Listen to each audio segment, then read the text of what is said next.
Today's stuff we're going to be learning is Menachot Daf Yudalid. There's a study guide which will help you with the flow. I'm not going to necessarily share it, but you can use it to help follow the flow of the Gemara. It's a bit of a confusing daf, I will warn you. Okay, we're going to get started back from the Mishnah. Shachat shni kvasim le'echol echad min hachalot lemachal. So if you slaughter, remember we have these two sheep that need to be slaughtered. The two of them, okay, without both of them, they each go with, the two sheep go with 2 loaves of bread. If you went to the bread bakery, you'll see they're very, very large loaves.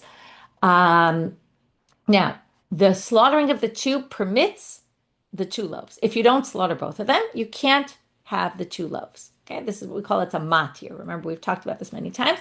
One thing permits something else. So the slaughtering and obviously the, sprinkling the blood, finishing the process of dealing with the 2 sheep permits the bread to be eaten. So now the question is, now usually what is pigul? You have a thought during one of the acts that is a matir. Usually it would be either shchita or zriko, or really could be any of the 4 avodot, even though not all 4 of them are matirs, like the carrying and the accepting the blood as a matir. But in all those 4 avodot, you could have a thought about doing something, right? Like a thought while you're slaughtering that you're going to eat the bread in the wrong time. So here you slaughter both of them. So you did it during the whole matir. Okay, we're going to get into this whole machloket of mifaglim b'chatzi matir, lo mifaglim b'chatzi matir. Our Mishnah clearly holds you need to have had the pigul thought in order for it to be pigul during the slaughtering of both of the sheep, because slaughtering one sheep doesn't permit anything. So a pigul thought during one of them wouldn't really do anything. Now Rabbi Meir disagrees with this point, but Rabbi Meir doesn't appear in our Mishnah. So shachat shni kvasim le'echol echad min hachalot lemachar. Now, so you had the thought during both of the important events that are the matirs, but your thought was only about eating one of the breads. So how does that affect the other loaf? That's the big question in the Mishnah. Rabbi Yosi says, right, and again, the same thing for the 6 loaves of lechem apanim versus the other 6 loaves, okay, without getting into all those details. Rabbi Yosi said only the bread that you had the pigul thought about, or the set of loaves that your pigul thought was about, but not the other, okay? The rabbis say, no, one affects the other. Came Rav Huna, and Rav Huna said, oh, you know what? From Rabbi Yosi, what can we learn? That if you have a thought about eating one part of the meat, the calf, the right calf of one of the animal, let's say it's not the shtei alechem korban, it's a regular sacrifice. While you're slaughtering it, you think, I'm going to eat the left calf, or while you're sprinkling the blood, or right while you're doing Kabbalah or holacha, you say, I'm going to eat the right calf in the wrong time, tomorrow, or the day after, depending on what kind of korban. Then what happens? Only that right calf is a problem. Just like he differentiates between the 2 loaves, also we would differentiate. Now, it's a big difference here. We're going to have a big discussion about this and a lot of difficulties till we ultimately reject this Rav Huna position. But he says it's the same thing as 2 loaves, okay? Thought about one loaf doesn't affect the other. And then he says it's based on logic and it's based on a pasuk. Okay, that we did in yesterday's daf. Now we're going to start with this Eitivei Rav Nachman le Rav Huna. Rav Nachman brings a difficulty on Rav Huna from this other braita. It says in this braita, Lo'olam ein bo karet. Okay, we're going to talk about this word Lo'olam later. It's a very strong word. There's definitely no karet until Ad shifagel b'shtehen b'kezayit. Now, what's shtehen? Okay, you have to know some Hebrew grammar. That's feminine. What word is feminine here? What are we talking about? Both of them? Because both the loaves. Okay? Now, he's saying kind of 2 things here. That's what makes it a little bit confusing. You're not going to get karet for, now what's the karet? The karet comes in when you eat, for eating any of the breads, unless the pigul thought was about both of them and a kezayit combined. Okay? It's kind of saying 2 things. It's saying, number 1, sounds like, unless you have a pigul thought about both, there's no pigul, okay?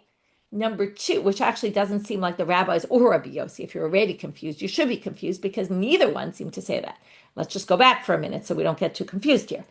Rabbi Yosi said a pigul thought about one just affects that one, not the other. Okay, well, he doesn't seem to think you need a pigul thought about both to have pigul here. As long as you have one, well, it's only that one that's affected, but it is affected. According to the rabbis, a pigul thought about one ruins both. So you definitely don't need to have a kezayit of both in your thoughts to ruin it.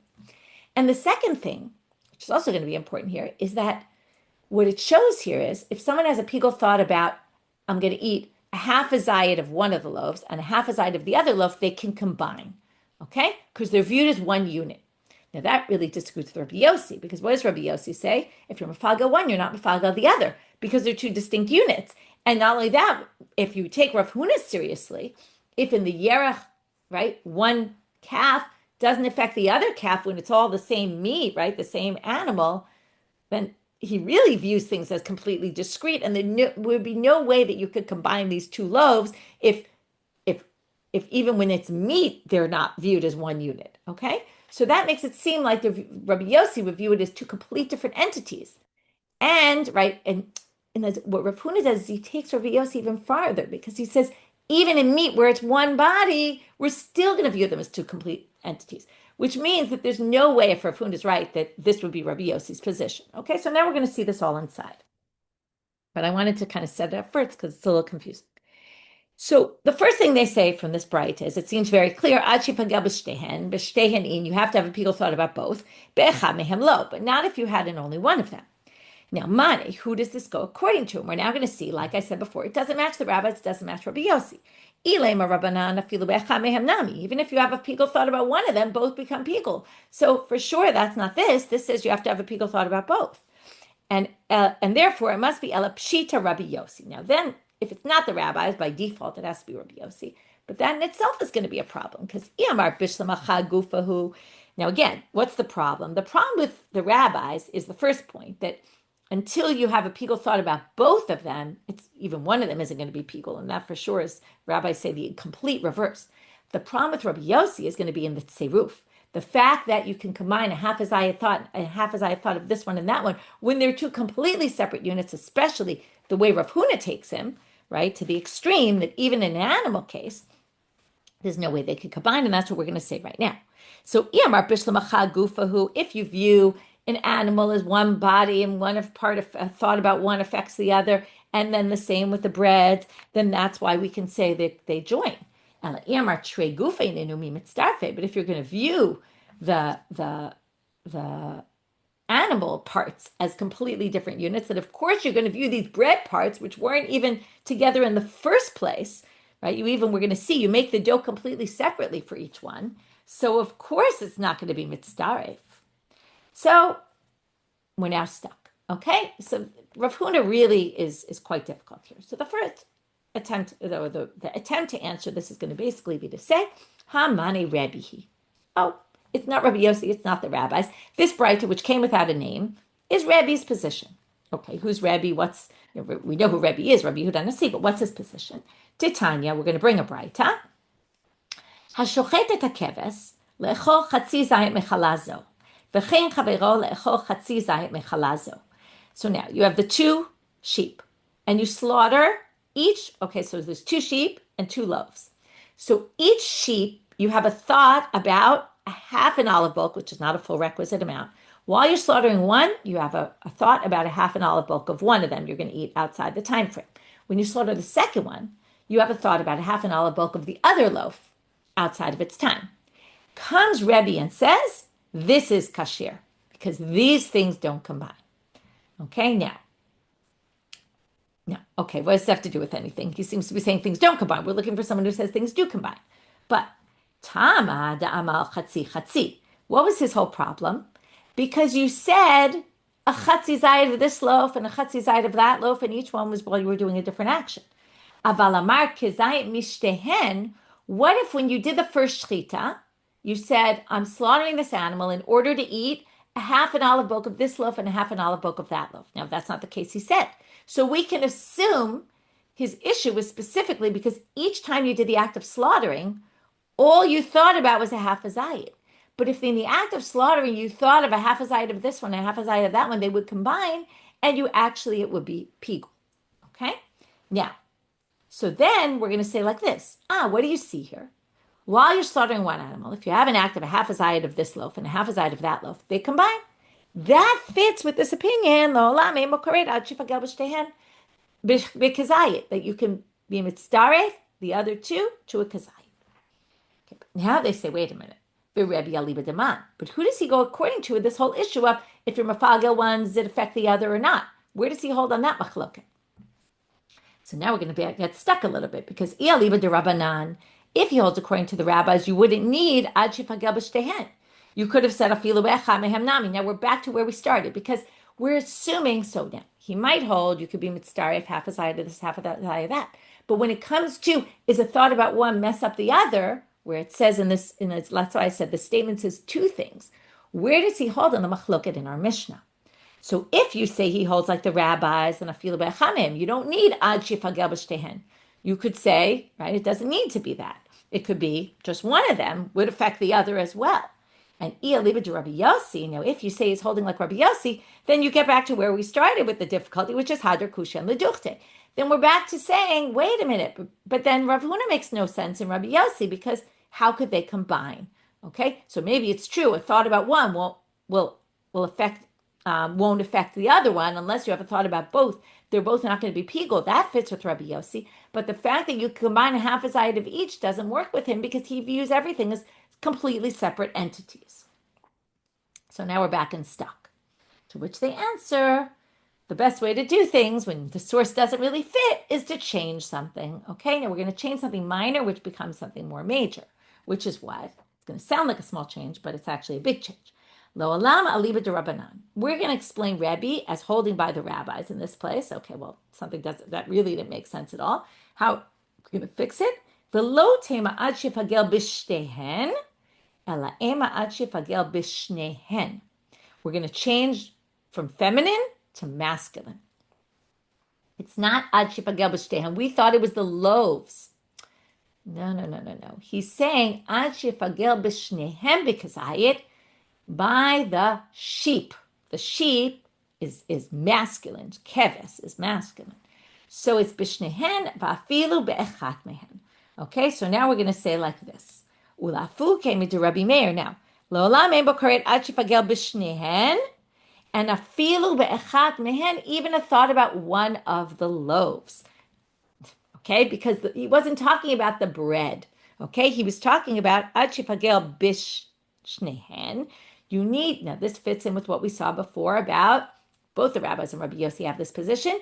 You need to be mefagel in both, you need to have the pigul machshava in both the sheep, in the slaughtering of both of the sheep, because each one is only half a matir. Without the other one, you're never going to be able to eat this bread. So you have to have your pigul thought while you're slaughtering both, which is exactly how our Mishnah started. Shachat shnei kvasim with a pigul thought.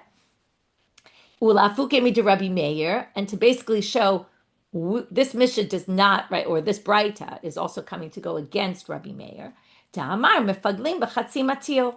He says you can, if you're mefagel while you're slaughtering only one of those sheep, that's fine. It doesn't matter. That's pigul. I mean, that's fine. That's pigul. You've ruined it. Okay, even though it was only in part of the action, right? Even though that action itself wouldn't have permitted the bread to be eaten. But if you have your thought while you're slaughtering one of the sheep, let's just go with the basic case. While you're slaughtering one sheep, you have a thought that you're going to eat a kazayit of one of the breads. It's a problem. It's pigul. And, right, and that's why he says, let's just go back for a minute when we reread it, lo tema ad shifagel b'shtehen, aleima ad shifagel b'shnehen. And now we want to fit this with the rabbis because what he really means is afilu be'echat mehen, and even one of the loaves will ruin the other one as well. Okay, so you can have a pigul thought while you're slaughtering only one animal, according to this, right? I'm sorry, you need only if you have in both animals, right? Now it's going to fit perfectly with what the rabbis say in the Mishnah. And because the shtehen was on the, specifically the, right, the shnehen was specifically on the sheep, right? And then, and even be'echamehem will ruin both, even if you have a thought only about one loaf, it'll ruin both the loaves, because that's the rabbi's position. Ulafu came to Rabbi Meir, the Amar mefaglim b'chatzi matir. Okay, and then it's to disagree with Rabbi Meir that says you're mefaglim b'chatzi matir kamash malan de lo. Okay, so that's what they're assuming now. That really what this braita is coming to tell you is it has to be shnehen, has to be both sheep, and to go against Rabbi Meir. The problem with this is the language of the braita. It said this word la'olam. Now, I said in the beginning, the word la'olam is a very strong word. And the way the Gemara understands la'olam as being a strong word is we disagree on a number of things. Okay? It's not going to be pigul unless you really have this and that. And according to the way we just read it, It's just one thing. It's just saying you need both sheep, right? And as long as you have both sheep, as long as you have a pigul thought about both sheep, even if it's just on one of the loaves, you're going to ruin both of them. That's not a le'olam. That doesn't necessitate a whoa, we're really disagreeing. So they say, Hachi, my le'olam. Iyamar bishlama bishtehen ubishnehem v'Rabbi Yosi ulafukin to Rabbi Meir to Rabbanan kate. Hainu de ka'amar le'olam. We're now going to basically say, if you wanted to explain this all according to the rabbis, and that's why, it's the rabbi's position, and then it has nothing to do with Rabbi Yosi, and it doesn't create a problem with Rav Huna, it really doesn't work. Because, okay, in a minute we're going to say why it can't be the rabbis, but I already kind of told you that. But they're basically saying it only makes sense if you say that it's Rabbi Yosi. And it's saying two things. It's saying, number one, now they kind of add, bishtehen and bishnehem. You need both sheep, and your thought in order to ruin both breads needs to be about both breads. Okay, because that's Rabbi Yosi. A thought about one bread doesn't ruin the other. So that's why he's saying bishlama. Let's just go back again. If you say, Iyamar bishlama means if you're going to say it this way, it works. Bishtehen u bishnehen. You need both sheep, a thought about it, and a thought about both loaves to ruin both loaves. Rabbi Yosi. And now why do you say le'olam here? Because he's disagreeing with two different people. La'fukemi to Rabbi Meir. He disagrees with Rabbi Meir on the mefaglim b'chatzi matir issue. No, you're not. And me to Rabbanan ka'ate. He doesn't think if you have a thought about one loaf, it ruins the other loaf. So that's why it says le'olam. You're never going to have kared unless you both have two sheep and your thought was about both loaves. Okay? Then that works. And then we're back to the problem. Because if that works, right, then it seems like, because it does say in there, bishtem b'kazayit, the two could be mitzdareh for kazayit. Your thought could be about both, but a half a zayit of each. And then you can combine those things. So then again, we're back to square one about Rav Huna. Anyway, so we'll get there in a minute, but this is back to difficulty against Rav Huna.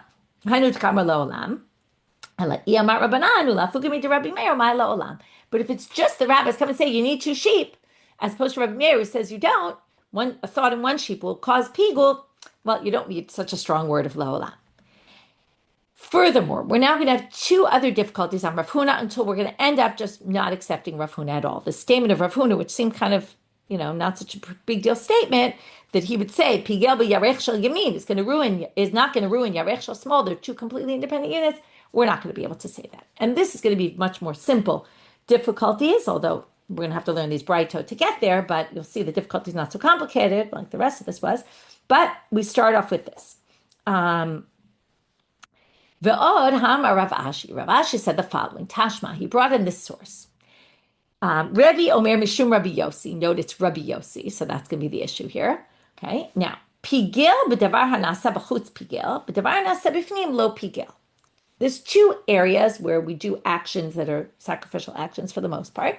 One is in the courtyard, and one is in the heichal, in the sanctuary. Remember, there's a big courtyard. Within the courtyard, there's a sanctuary. It's a covered space. The courtyard is an open space. The slaughtering is all done in the courtyard. Okay, then there's certain sprinklings for certain animals. Okay, we've talked about them many times. The parim ministrafim, the sirim ministrafim, the ones on Yom Kippur, the parlim davar shel tzibur, all those, where the blood gets sprinkled inside. Now, in order for it to be pigul, this braita says, in the name of Rabbi Yosi, that for something to be pigul, it has to be that the action you were doing, now remember, you're always doing one action, having a thought about a future action, and you're going to say, that future action I'm going to do outside the time frame that's allowed. So what he says is, Rabbi Yosi, okay, this source, says that, or Rebbe says in the name of Rabbi Yosi, that your thought, if you're doing an action, and you're having a pigul thought during that action, and you happen to be either in the sanctuary or in the courtyard, you have to be having a thought about doing an action in that same space where you are presently. Okay? We're going to see a lot of examples, so it'll be very clear. That's what it means. Pigel b'davar nasa b'chutz pigel. If you're standing outside and you have a pigul thought about something that you're going to do outside, again, outside doesn't mean outside the courtyard. Outside means outside the sanctuary, meaning in the courtyard. It's all relative, right? That's chutz compared to pnim. And b'davar nasa b'fnim lo pigel. But if you're thinking about something that's going to happen inside, it's not pigul. And you're going to see the reverse is true as well. So we're going to start to see cases, and there's one line here in particular that's going to be our proof. Right now, we have no idea what this has to do with. Ketzad. So what would be an example? You're standing outside. So you're standing outside slaughtering. Okay, you're in the courtyard slaughtering. That's where you slaughter. And you say, I'm going to slaughter in order to sprinkle the blood of this sacrifice, because it's an inner sacrifice, one of the ones that goes inside. I'm going to sprinkle it, let's say, toward the parochet tomorrow, which is not allowed. Lo pigul, that's not pigul. Shemachshava b'chutz b'davar nasa b'fnim, because that's a thought outside about something, an action you're going to do inside, not pigul. Hayal me b'fnim, what if you're standing inside the sanctuary? Ve'amar hareini mazen, you're about to sprinkle the blood, and you say, I'm sprinkling this blood, or while you're sprinkling the blood, I'm sprinkling this blood in order, almanat, lahaktir imurim lemachar. I'm going to burn the parts on the altar outside on the outer altar tomorrow, right? Those are the fatty parts that get burnt on the altar. Or, this is the key line for us, lishboch shirayim, or I'm going to pour the shirayim outside. Okay, tomorrow. I'm going to pour the shirayim, remember the remainder of the blood. One of the things by sprinkling the blood, it permits the remainder, right? Without sprinkling the major blood, you don't have a remainder. It's a matir for the sprinkling of for the pouring of the remainder of the blood, which gets poured on the altar outside. Lo pigul, there's no pigul. Shemachshava b'fnim v'davar nasa b'chutz, because that's a thought inside about something done outside. Okay, we still don't really know how the shirayim are connected, but that's going to be the line we're looking for. One more case, hayal me b'chutz. This is actually really the more important one for us, but it's also about the shirayim.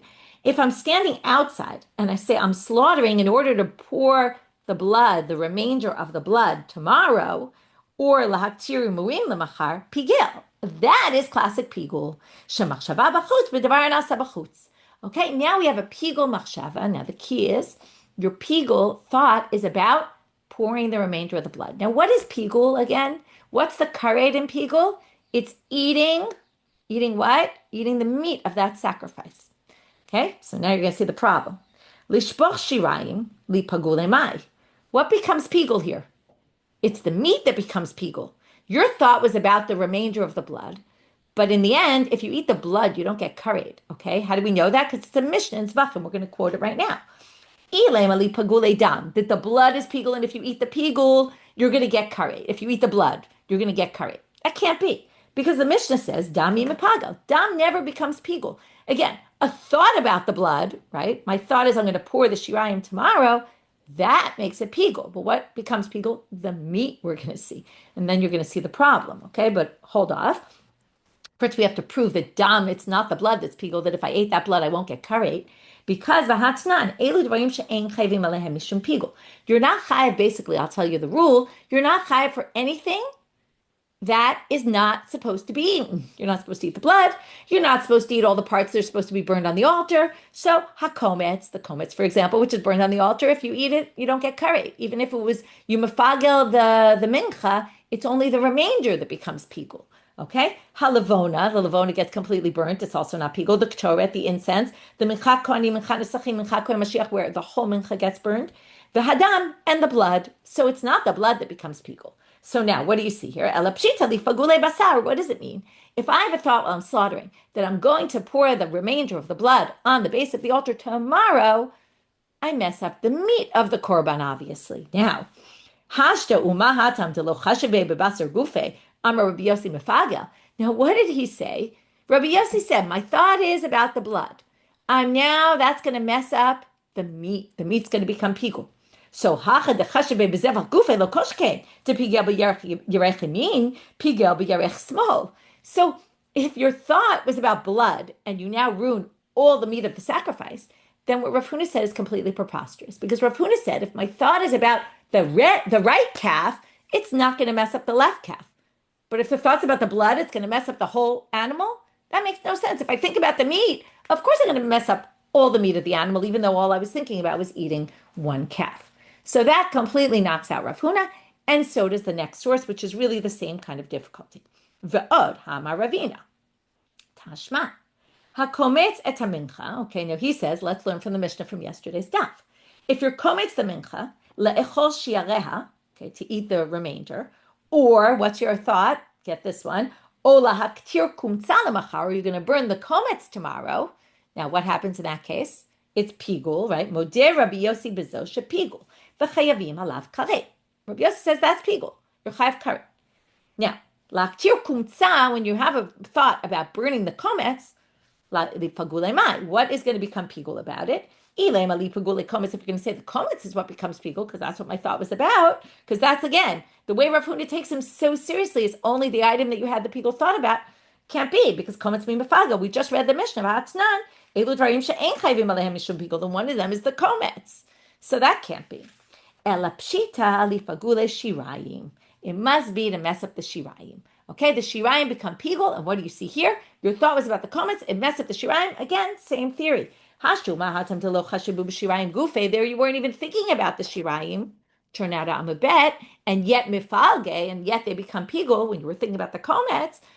Here, when you're talking about the animal itself, the right calf, lo koshakain, that it's going to mess up the left calf. So basically, they reject Rav Huna, and Rav Huna can't possibly be right. But what we still haven't figured out is how to understand that braita, because that braita really didn't make so much sense. Because again, the braita seemed to not really go with the rabbis and not really go with Rabbi Yosi. So now we have to figure out, again, let's just go back to the braita. The braita said, Lo'olam ein bo karet ad shifagel b'shtehen b'kazayit. Right? There's not going to be karet unless there's pigul in both of them b'kazayit. Now, we mentioned that, however we're going to explain this, is if you're going to try to explain it according to Rabbi Yosi, it ruins what Rav Huna said. But even Rabbi Yosi itself, it's difficult, because if Rabbi Yosi says you can combine the two loaves to get to a kazayit, that's what it says, ad shifagel b'shtehen b'kazayit. If Rabbi Yosi is the author of that braita, then, and we already said it can't be the rabbis, even though we tried to kind of make it the rabbis, but that was difficult. We ended with a question there. If it's Rabbi Yosi in the Mishna doesn't view the two loaves as a unit. So if they're not viewed as a unit, how can we combine them? So we're kind of stuck. Either they're a unit, and then you can combine them. But then if you had a pigul thought about one, it would ruin the other. And he says, no, a pigul thought about one doesn't ruin the other. So now Rabbi Yochanan is going to come up with an explanation for that braita and how that braita works. Ela amar Rabbi Yochanan, haynu tama de Rabbi Yosi, hakatuv asa'an guf echad, v'hakatuv asa'an shnei gufim. The reason for Rabbi Yosi is like this. The Torah treats these two loaves on the one hand like one unit, and on the other hand like two units. Okay, and then we're going to make one more jump from there, and we're going to explain how that resolves the braita with Rabbi Yosi, okay, with Rabbi Yosi in the Mishna. But let's first understand what this means. We're going to go with Rashi's explanation. Rashi says here, I'm just reading now from the Rashi part. You can't have one without the other. Okay, dichtiv, shtayim shnei esronim, demashma shtayim v'lo echad. Uktiv, okay, here I'm going to go back to that in a minute, but here's what we really want. Uktiv solet tihiyena. They need to be solet. Now, it says tihiyena, and the language of havaya, like it has to be, kol havaya ikuva. Okay, so now, so there it says they have to be one, meaning, you need havaya, meaning each one has to be there. So they're each essential. If you're missing one bread, you can't have the other. Okay, they each have to be there. You don't have both breads. There's nothing here. That means they're kind of like one. But because it says shtayim. It said shtayim shnei esronim. There's two of them. And what they learn for there is that you actually have to make them separately. You make each loaf with just separate dough. You don't put all the dough together and then divide it in two. You take the amount you need, of the flour, the fine flour, and okay? Each one is done separately. So the Torah, in one sentence, basically, talked about how, on the one hand, they're together, meaning one can ruin the other. If you don't have one, you can't have the other. But they're also made separately. Okay, so what does that have to do with us? Well, because of that, depending on how you relate to them, they can be separate or together. And that's going to explain the braita and the Mishna. So, shnei gufim, okay, so now we're going to just read this all inside. So, guf echad dema'ak ve'adade. So they're like one, the fact that one can't be without the other. Shnei gufim da'amar rachmana halachu de'avidi v'halachu de'avidi. Okay, that's what I explained to Rashi, but now we're going to read inside. Each one is prepared separately. Okay, they're kneaded separately, the dough, all of that's made separately. So therefore, here goes our therefore. Arvinu mitarvin. Takatuvas an guf echad. If you bring them together, meaning, what do you mean bring them together? That's Rabbi Yosi in the braita. The braita that said, which again, didn't say it was Rabbi Yosi, but we're going to assume it's Rabbi Yosi because it doesn't make sense that it's the rabbis. Lo'olam ein bo karet ad shifagel b'shtehen b'kazayit. If you had a thought of a chatzit, while you're slaughtering both animals, You thought, right, well, so the first one, and while you slaughtered the second one, you thought, I'm going to eat a half a zayit of that loaf and a half of the zayit of that loaf tomorrow. Well, you combine them in your thoughts. So if you combine them, then we view them as one unit because the Torah also viewed them as one unit. But palginu, it's a bit of a play on words in my mind between pigul, paglinu, which we had before, and palginu. But palginu, if you separate them, meaning, that's our Mishnah. What did you say? While you were slaughtering both animals, you had a thought you're going to eat loaf 1 in the wrong time, right? You didn't think about loaf 2. You separated your thoughts. But so if in your thoughts you separated them, mipalge, they're viewed separately. And that's why Rabbi Yosi says, if you're mafagel one, you're not mafagel the other. And that resolves the braita with Rabbi Yosi. Because again, remember why we said the braita, and then I'm just going to read the words, zakatuva sa'an shnei gufim. So because the Torah in certain areas made them 1, in certain areas made them 2, that allows Rabbi Yosi the flexibility to say, oh, it really depends how you view them. If your thoughts were about both of them, then they combine. If your thoughts were about one of them, then they're separate because you weren't thinking about putting them together. Because remember, the source about Ambo Kared, there can't be Kared until you do both, right? The rabbis don't say that. The rabbis say a thought about one ruins the other. So we couldn't really explain to the rabbis, even though we kind of tried some unique, by changing it to Shnehen, we also had a problem with that because the language La'olam didn't really work either. So in the end, we explain this all according to Rabbi Yosi, and it seems pretty clear, although it never really says it, that the Gemara rejects what Rav Huna said. The Rabbi Yosi wouldn't say pigul b'yarech shel yamin is not mefagel yarech shel small. Okay, so now we're moving on to a little bit more simpler stuff, although it's going to get a little more confusing further down. But by Rabbi Yochanan, Rabbi Yochanan now asks the question: pigul b'lachmei todah. What about the lachmei todah, where we have 40 loaves? Okay, there's 4 different types and 10 of each type. What if, again, is it going to be the same thing here? What if you have a pigul thought about one? Is it going to affect the other, right? Where Rabbi Yosi and the rabbis disagree in the same case. It's another case. If I voluntarily offer to bring what's called a minchat ma'afeh, it's one that also you bake 10 loaves with it, either rikikim or they're called lechem matzot, I think. Matzot, it's called something. Lechem matzot, it's these flat breads. Okay, 2 different types of flat breads. So you have to bring 10 of either that one or that one. Mahu. What would be the halacha? Again, the point being that there's a series of breads, and if you have a pigul thought about one, is it going to affect the other? So Tani, the Rav Tachlifa, Rav Tachlifa from Israel brought a braita. It says, "V'chein ata omer b'lachmei todah, v'chein ata omer b'mincha afeh." Same thing. Anytime you have a group of breads, a number of them, we're going to have the same debate. Is pigul of one affect all of them, or pigul of one only affect that one? Okay, and then again, that means, again, just to keep reviewing it, this idea of pigul, which is a little, not what you might have thought, if someone eats that bread after it became pigul, because while you were slaughtering, again, depending whether you're Rabbi Meir or Rabbi Yosi and the rabbis, while you were slaughtering either both sheep or one sheep, right, or in this case, it would be the lachmei todah, it would just be one. There's only one matir there. It's the animal that goes with it that permits the breads. If you slaughtered one with a thought about one loaf, would that affect all the loaves? And then if somebody eats any one of the other loaves, are they going to get karet or not? Tanu Rabbanan. Now we get to another braita. B'shat shchita chishev le'echol chatzi zayit, u'b'shat zrika chishev le'echol chatzi zayit. Okay, now we talk about a different thing.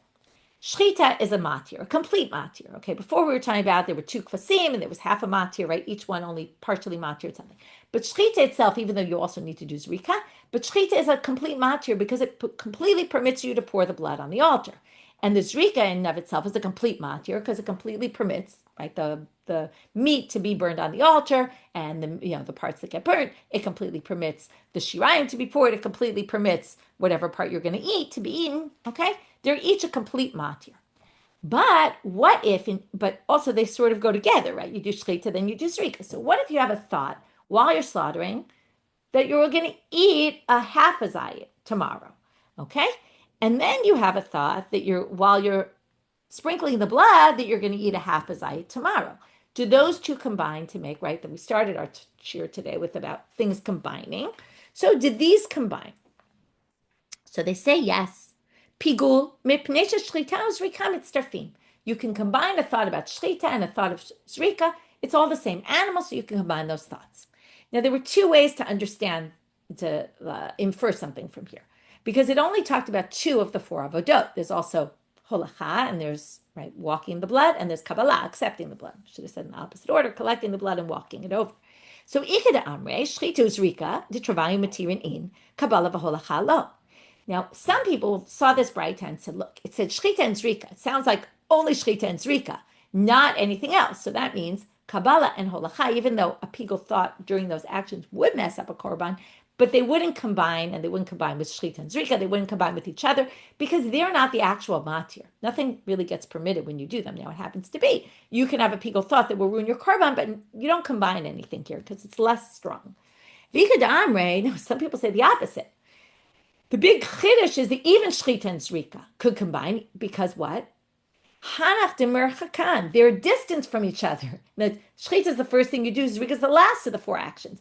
Even though they're so far distant, still your thought can combine. And obviously, kol shekain, all the more so, hanach de mekarvan, all the more so, all those ones that are in the middle that are near each other. So, of course, you combine shchita and kabbalah because they're right next to each other. And even shchita and holacha are closer than shchita and zrika. So one thinks this means all four actions. Some people think it means only two, those two. Okay. But anyway, now they're going to bring a contradiction. Ini, is this really true? Patani Levi brought a braita that said, Arba avodot emend starfot lepigul. Shchita, zrika, kabbalah, v'holacha. Completely against the braita. Shchita, kabbalah, holacha, and zrika. Okay, forgetting about how we inferred about kabbalah and zrika, but kabbalah and holacha. But shchita and zrika don't combine according to this. Completely against this braita. So Amar Rava lo kasha haRebbi haRabbanan. Rava says, don't worry. One is Rebbe's position and one is the rabbis. Ditanya.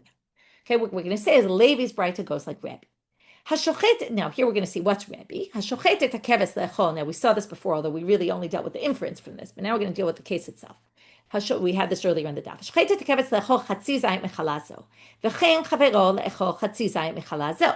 Rebbe Omer ani shezeh kasher.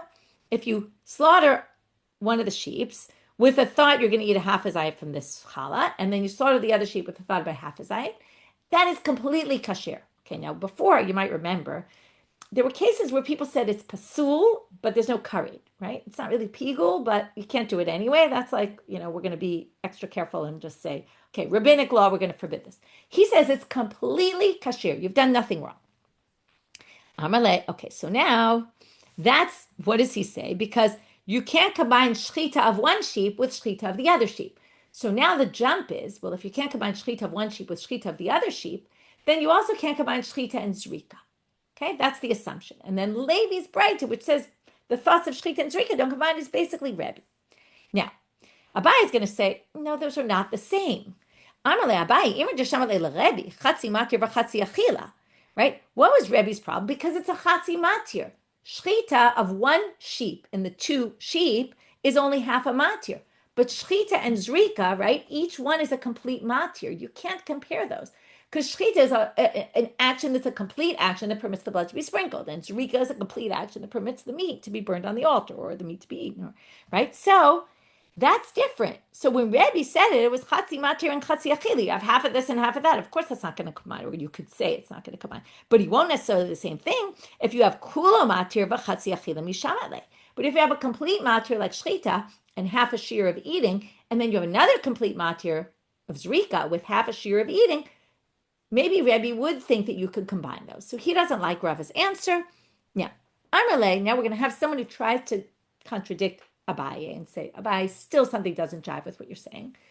But we're going to actually answer it, and we're going to really be left with this question on Rava, and then really without a good answer to the question. So Amalei Rava bar Rav Hanan, there's a different Rava, la Abaye. Now, if Rebbe really holds like what you're saying, that we're going to distinguish between half a matir, half a shiur of eating, to a whole matir with half a shiur of eating, we're going to say those two can combine, okay, but those can't, right? Combine to make it pigul, and the other ones can't. Well, ligs or chatzi matir, v'chatzi achila, atu kula matir v'chatzi achila. You should make a gzeira at least on it. It should be one of those cases of pasul v'ein bo karet.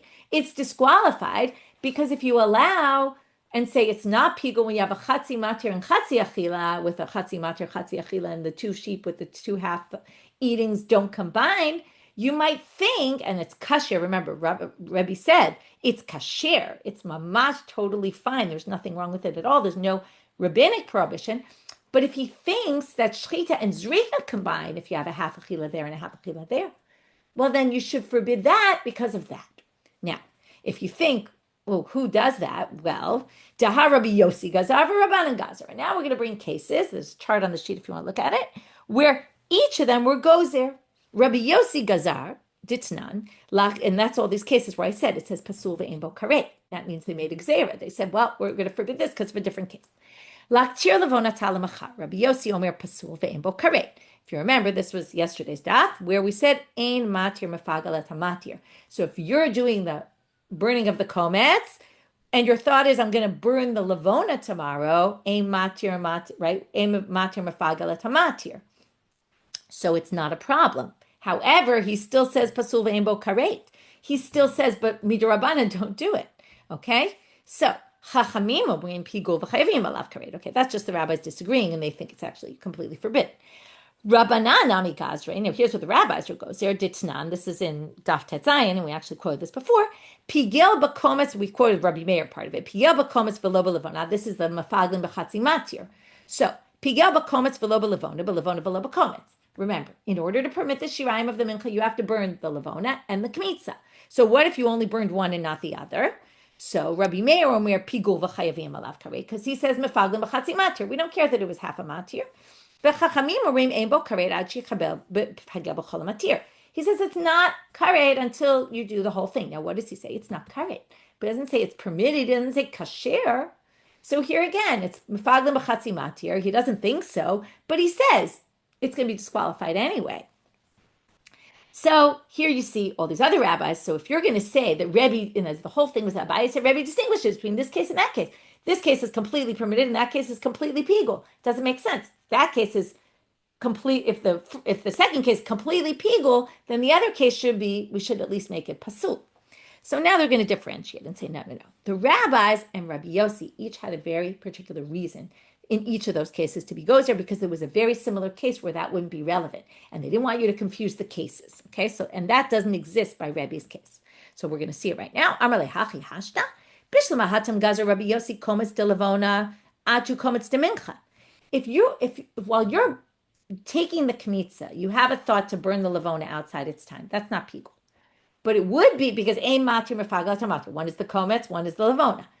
But if you were to have a thought while you're doing the kmitza, you're taking the kmitza out, that you're going to burn the kometz, the kmitza itself, outside its time, that's the same matir. That would be pigul.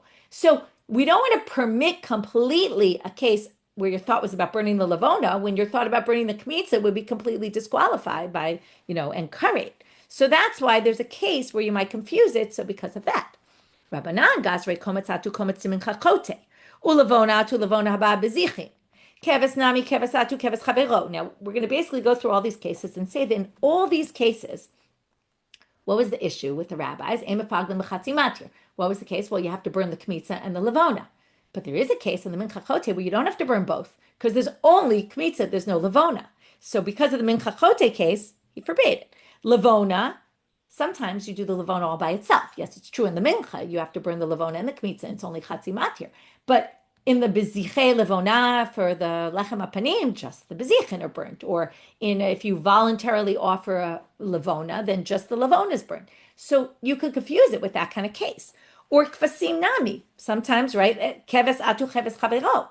Well, if I say one keves, since it's only chatzi matir, there's no pigul. But then what if you did it in the next one? You might think, oh, well, it's not pigul, because if I did in the first one, it's not pigul. If I did in the second one also, maybe it's not pigul. But of course it is, because it's both together. Or bezach hatu bezach chavero. If you have the two bezichei levona, one is no good without the other, right? You don't permit the breads until... But if you did one and you say that's not pigul, then you might have allowed the other and thought, oh, that... So once you do one, we say it's pasul. It's already disqualified, so that you don't get confused with another case. But in our case, but there is no case of a chatzi matir or chatzi achila that happens in a normal case. Right? There is no normal case where that would happen, that we would have to be gozer. That's why Rebbe is not gozer. So in the end, Abaye distinguished between Rebbe in the case that we talked about and Rebbe here. You can't say Rebbe's Levi, and that's why we're kind of stuck. And now they're just going to further support this reading that we explained Abaye about, because hachinami mistabra, that the reason why the rabbis say it's karet, it's pasul, ve'embo karet, but they do disqualify, is because of the concern of the Menachot, and then with all them the other things, because look at the Mishnah there. Mishum hachiu de katane seifa. It says there, modim chachamim leRabbi Meir b'minchachot u'minchat kneot, shim pigel b'kometz, shepigul v'chayavim alav karet, shakometz hu amatir. There's a very strange line in that Mishnah. It's strange because it's completely obvious and there's no reason to say it. The whole Mishnah is about what if there's two matirim and you only have a thought of one and not the other. So then it comes and tells you, well, even though if you have a thought about the levona, since there's a kmitza also, and you have it right, or you have a thought about the kmitza and not the levona, it's not going to be pigul according to the rabbis, but it is karet, right? I mean, it is pasul. But he also just adds that in the minchachot, minchat knaot, if your thought was, you had a thought during, about the komets, it's going to completely destroy it because there is no levona. Now, the Gemara says, why does he have to bring this? Pshita, it's obvious. We all know there's no levona in the minchachote. And therefore, obviously, it's the only matir. And obviously, then it would be pigul. So, mi kamatir achwina, there is no other matir. And so, why did he mention minchat kneot and minchachote here?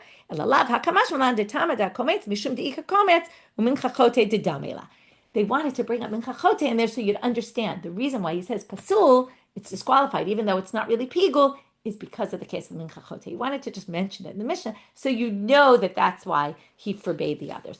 But again, we're left with this question about these two braita that seem to contradict, and we tried to say one is Rebbe, but Abaye kind of rejected that. We're going to stop here for today and start off with the next Mishnah in tomorrow's time. So what did we do here today? We really dealt with this machloket, Rabbi Yosi and the rabbis, and we first started out with this statement of Rav Huna that got us very worked up, or got the rabbis worked up, because how could he apply about the shtei chalot to the meat as well? And we eventually rejected it, number one, because of this braita that doesn't really fit according to anyone according to that.